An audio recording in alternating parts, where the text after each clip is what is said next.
Nasubukan mo na bang magluto ng lengua with mushroom? Kung hindi pa, para sa'yo ang video ito. Dahil dito ay magluluto tayo ng lengua with mushroom. Simulan na natin ang ating pagluluto. Kumuha lang ako dito ng kawali at mayroon nga tayo dito ang dila ng baka. Ang gagawin lang natin dito ay ipaparboil muna natin ito. Lalagay nga ako dito ng mga 1 litrong tubig para siguradong malubog yung ating dila ng baka. At kapag kumulo na ito ay tanggalin muna natin ito. Ang gagawin ko lang ay tatapon na natin itong ating pinagpakuluan. Hindi na natin kailangan yan. At sa parehong kawali ay ilalagay ulit natin itong ating dila ng baka. Dito naman sa parteng ito ay maglalagay ulit tayo dito ng tubig. 1 litro nga ng tubig ang aking inilalagay dito. At dito naman sa parteng ito ay maglalagay na nga tayo ng mga pampalasa. Unang ilalagay natin yung ating bawang na pinitpit.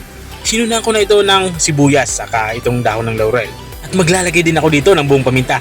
Saka ko ito bubudburan ng asin para ko dumikit na yung lasa dito sa ating dila ng baka.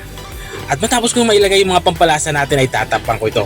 Papakuluan natin to ng mga 1.5 oras para siguradong lumambot yung ating nilulutong dila ng baka. At makalipas nga ng 1 oras ay binuksan ko na ito at kitang-kita nyo naman natatanggal na itong pinaka-outer layer ng ating dila ng baka. Ang gagawin ko dito ay hahanguin ko na ito dito sa ating kawali. Tatabi ko muna ito at papalamigin. At ito namang pinagpakuluan natin ay hindi natin ito itatapon. May paggagamitan tayo niyan mamaya. At makalipas nga ng ilang minuto ay malamig na itong ating dila ng baka. Ang gagawin ko lang dito ay babalatan na natin ito. Itatanggalin natin itong kulay puti na nakadikit dito sa dila ng baka. Ito yung pinaka-outer layer ng dila ng baka. Hindi na natin kailangan yan. At matapos ko itong balatan, katulad ng nakikita nyo, dito naman sa parte ito ay magsisimula tayong maghiwa. Ang gagawin ko muna ay hatiin ko muna ito sa dalawa. At hihiwain nga natin ito ng maninipis, yung pang serving size lang, katulad ng nakikita nyo.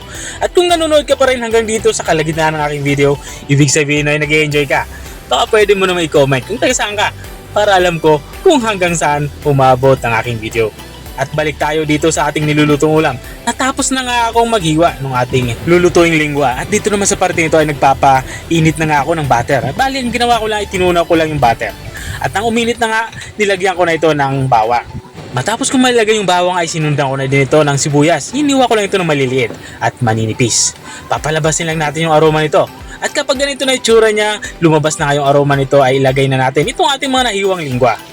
Igigisa natin ito ng mga 1 minuto hanggang 2 minuto para manot yung lasa ng ating butter dito sa ating hiniwang lingwa. At habang nga tayo nagpapatuloy sa ating pagluluto, gusto ko lang i-shoutout ang mga masusugid nating mga taga-subaybay. I-shoutout nga kay Ma'am Suani Apolonio ng Victoria, Tarlac. Shoutout din kay Sir Cleope Inot Morello, sabi niya pa-shoutout naman po. At shoutout din kay Sir Mario Menjola ng Laguna. Sabi niya, I love kusina at biyahe. Maraming salamat. At maraming salamat din sa mga walang sawang nanonood at nakasubaybay dito sa ating channel. At balik na tayo dito sa ating nilulutong ulam. Dito nga sa parting ito ay nilalagyan ko na nga ito ng all-purpose cream. Ito na nga all-purpose cream yung magiging sabaw dito.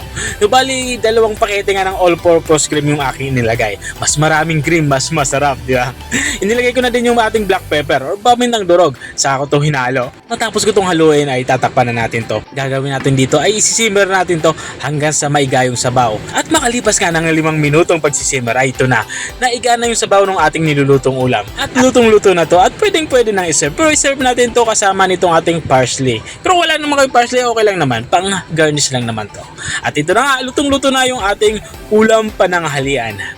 Ito na nga yung ating lengua with mushroom. Kung nakarating ka hanggang dito sa dulo ng aking video, maraming salamat sa panonood. Kung nagustuhan mo naman yung bago nating recipe ibinahagi, baka pwede mo naman tong i-share. O siya, hanggang dito na lang ako.